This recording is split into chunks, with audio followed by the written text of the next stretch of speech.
नमस्कार, मैं Abhishek Raj, CEO founder Easy Way Global. चलिए आज हम बात करने वाले हैं उत्तर प्रदेश अनुदेशक बहाली के बारे में। कोर्ट का एक डिसीजन आया है जिसपे काफ़ी चर्चाएं हो रही है और आपको बेहद ही बारीकी से हर एक पॉइंट्स को समझाने वाले हैं। आज जो हम बात करेंगे इस वीडियो में 3 बहालियों को लेकर हम जिक्र करने वाले हैं। पहला जो 2015 में आया था, दूसरा जो 2016 में आया था और तीसरा जो अभी आया है जिसपे घमासान मची हुई है। ठीक है, इन तीनों बहालियों को हम जिक्र करेंगे और इस कोर्ट का जो फैसला है इसका क्या प्रभाव पड़ेगा, जो आज की बहाली जो आई है उस पर भी हम चर्चा करेंगे। ठीक है, ध्यान से सुनिएगा। किसी का पक्ष और विपक्ष की हम बातें नहीं करेंगे, हम बात करेंगे जो हमारा राइट्स है, जो हमारा नियम का था उसके आधार पर हम बोलने का प्रयास करेंगे। ठीक है, सबसे पहले हम बात करते हैं जो 15 में बहाली आई थी और 16 में। उस समय जो बहाली आई थी उसका आधार मेरिट बेस रखा गया था। मतलब जो मेरिट बनेगा, जो भी अभ्यर्थी बहाल होंगे, जिनका सिलेक्शन होगा, उनका चयन मेरिट के आधार पर किया जाएगा। मतलब लिखित परीक्षा नहीं होगा। और उस समय जो क्राइटेरिया था कुछ इस तरह था कि 10वीं का 50%, टेक्निकल का 20%, CITA का 15% और 15% का इंटरव्यू होगा। टोटल 100% करके ये इस तरह से मेरिट लिस्ट निकाली जाएगी। लेकिन उत्तर प्रदेश सरकार द्वारा एक नियम ला दिया गया और उसमें बता दिया गया कि अब कोई भी उत्तर प्रदेश के अंदर जो भी सरकारी भर्तियां होगी उसमें लिखित परीक्षा के आधार पर लिया जाएगा और उसी समय से लागू भी कर दिया गया। मतलब ये 17 की बात है, बहाली आई थी 15-16 में। और उस समय जब ये नियम पारित किया गया, स्पष्ट कर दिया गया कि जितने भी अभी एग्जाम पेंडिंग में है वो सभी एग्जाम, चाहे वो लिखित परीक्षा के आधार पर हो, चाहे वो मेरिट बेस के आधार पर हो, सबको लिखित परीक्षा से गुजारना होगा। और उसी में ये बहाली फंस गया क्योंकि ये मेरिट पे था और उस समय ये सिलेक्शन इसका हुआ नहीं, बहाली हुई नहीं। और नया नियम आ गया तो आयोग भी मजबूर हो गया कि अब सरकार, क्योंकि आयोग जो होता है, जो भी प्रतियोगी परीक्षा कराने वाले जो संस्थाएं हैं वो तो सरकार के दिशा निर्देश पे ही काम करती है। तो अब आयोग फंस गया कि अब कैसे करें इसको। तो इन्होंने एक उपाय निकाला कि जो इंटरव्यू वाला पार्ट था 15 नंबर का, उस पर हम लिखित परीक्षा लेंगे और जितने लिखित परीक्षा में लोग नंबर लाएंगे उसका 15% हम ऐड करके मेरिट लिस्ट बना देंगे। लेकिन इस सुझाव के खिलाफ कुछ लोग कोर्ट चले गए और कोर्ट जो द्वारा ये निर्णय दिया गया। निर्णय देने के पीछे मात्र एक ही कारण है कि जब फॉर्म भराया गया था उस समय जो नियमावली थी उसी के आधार पर सभी लोगों ने फॉर्म भरा, सभी लोग उसी के आधार पर तैयारी में थे।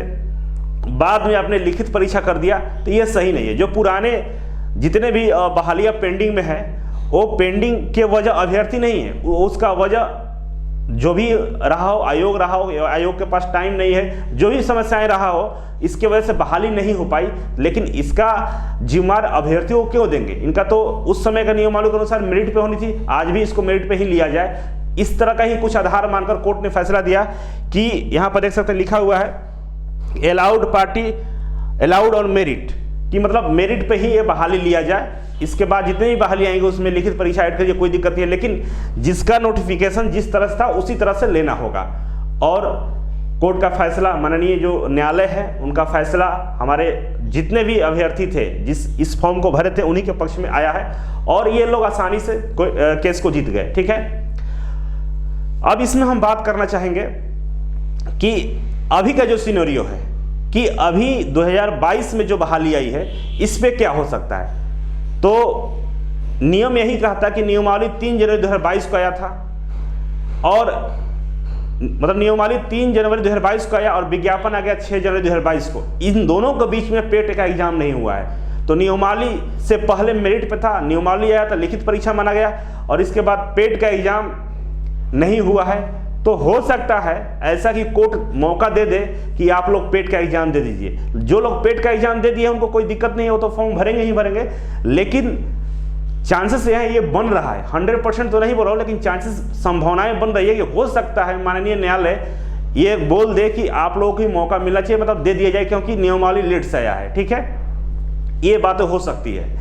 दूसरा, जो पेट अभ्यर्थी है उन लोगों का कहना यह है कि सरकार की तरफ से समय समय पे बताया गया था कि आयोग की तरफ से जो भी बहाली निकाली जाएगी उसमें अब पेट अब अनिवार्य रहेगा, पेट के थ्रू ही प्रारंभिक परीक्षा ली जाएगी। जैसा कि पेट देने वाले अभ्यर्थियों का ये अपना एक पॉइंट्स है और पेट नहीं देने वाले अभ्यर्थियों का पॉइंट ये है कि ठीक है, आयोग की तरफ से नोटिस जारी किया गया था, लेकिन हमारे विभाग की तरफ से ऐसा भी कुछ नहीं था, जिसके वजह से ये लोग पेट का एग्जाम नहीं दे पाए। ठीक है, और इसमें जो फैसला आया है, सेम कंडीशन है कि सरकार की तरफ से बता दिया गया, नोटिस भी जारी कर दी गई कब 17 में, और 2 साल बाद लिखित परीक्षा होने जा रहा था, लेकिन कोर्ट सरकार के द्वारा जो नोटिस जारी किया गया उस नोटिस को कोर्ट ने नहीं माना, क्योंकि जो नियमावली था उस समय प्रेजेंट में, वो नियमावली के अनुसार ये जो बहाली था मेरिट पे ही था। इसी वजह से कोर्ट ने, माननीय न्यायालय ने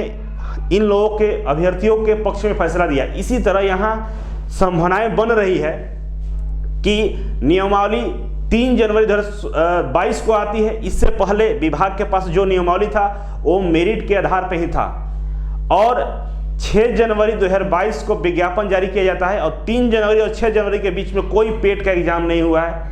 मतलब अभ्यर्थियों को मौका नहीं दिया गया नए नियमावली के अनुसार तैयार करने के लिए, अपने आप को इसके लिए रेडी होने के लिए, क्योंकि आयोग की तरफ से प्रतिवर्ष जो पेट का एग्जाम होने वाले हैं वो तो समय पे होते रहेंगे, लेकिन बहाली कब आएगी ये तो किसी को नहीं पता होता है। तो बहाली जब आने वाली होगी या आ चुकी होगी, उसके आसपास ही पेट का एग्जाम दे सकते हैं। दूसरी बात यह है कि पेट का जो एग्जाम है वो प्रति वर्ष या 6 महीने पर शायद इस तरह का कुछ होगा।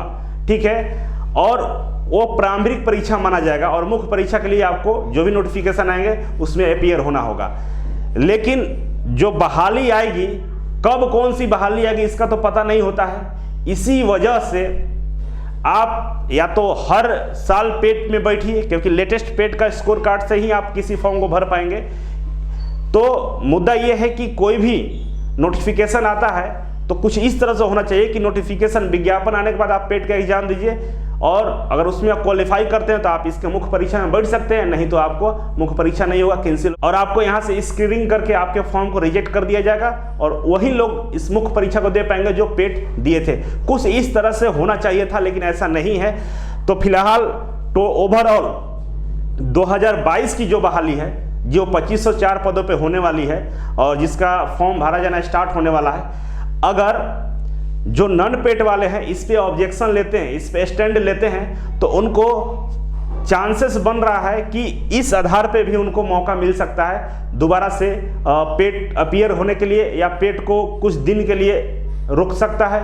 दोनों बातें हो सकती है, अब डिपेंड करता है कि माननीय न्यायालय इस पे क्या फैसला लेता है। लेकिन मुझे जहां तक उम्मीद है कि पेट के लिए मौका ही मिलेगा, मतलब पेट के लिए मौका दे सकता है कि आप लोग पेट का एग्जाम दे लीजिए, इसके बाद इस मुख्य परीक्षा में आप लोग शामिल हो सकते हैं। तो अच्छी बात है, क्योंकि जो लोग पेट दिए हो तो पहले से ही तैयार है, तैयारी कर रहे हैं, उनको दोबारा पेट देने की जरूरत नहीं है। लेकिन जो लोग नहीं दिए, अगर उनको मौका मिल जाता है तो अच्छी बात है, स्वागत योग है। और ओवरऑल मेरा यही कहना है कि CITS करने वाले जितने लोग हैं सबको मौका मिले, सब लोग परीक्षा में बैठे, जिसके अंदर टैलेंट होगा, जो एक्स्ट्रा टैलेंटेड होगा उनको नौकरी मिल जाएगी।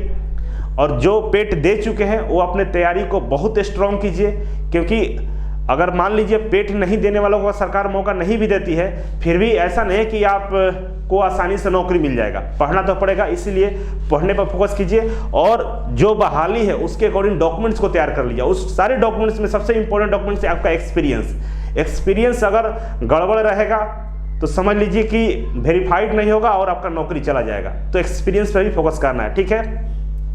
तो ओवरऑल खुशी की ही बात है कि हमारे जितने भी अभ्यर्थी थे इनको मौका मिल गया, एग्जाम से बचजीत हो गए, क्योंकि नियम तो यही कह रहा था कि मेरिट पे ही था, तो कोई दिक्कत नहीं है, इनका हो जाएगा। अब 2504 वालों के लिए देखिए क्या होता है, फॉर्म तो अब स्टार्ट ही होने वाला है। बाकी जो भी न्यूज़ है आपको समाचार पत्रों के माध्यम से मिलेगा। आई होप, मैं उम्मीद करता हूं कि जो पेट नहीं दिए हैं ऊपर वाले उनके ऊपर भी रहम करे, जिस तरह से इन लोगों को ऊपर वाला का एहसान रहा, माननीय कोर्ट का साथ दिया, उसी तरह जो नॉन पेट वाले बच्चे हैं हो सकता है कि चांस मिले, क्योंकि मेजोरिटी में आप ही लोग हैं, बहुत ज़्यादा संख्या है कि आप लोगों ने पेट का में नहीं बैठ पाए हैं। और किसका मिस्टेक, किसका गलती है, ये तो आने वाला वक्त में बताएगा। लेकिन फिलहाल मेरी शुभकामनाएं हैं आप लोगों के साथ कि आप लोग निराश ना हो, जो भी होगा अच्छा होगा आप लोगों के साथ। और जो लोग पेट दिए हैं वो खुश रहिए और तैयारी में लगे रहिए, ठीक है। इतना ही कहेंगे, कोई कंट्रोवर्सी नहीं करना है, किसी भी तरीके से हम किसी के पक्ष और विपक्ष में नहीं है। हम बस इतना ही मेरा मोटो है कि सभी CITS वालों को मौका मिल जाए, उसमें जो बेहतर होगा उनको नौकरी मिल जाएगा। ठीक है, तो चलिए आज के लिए इतना ही था। Thank you so much. फिर मिलते हैं आपसे एक नए वीडियो और एक नई जानकारी के साथ। तब तक के लिए नमस्कार।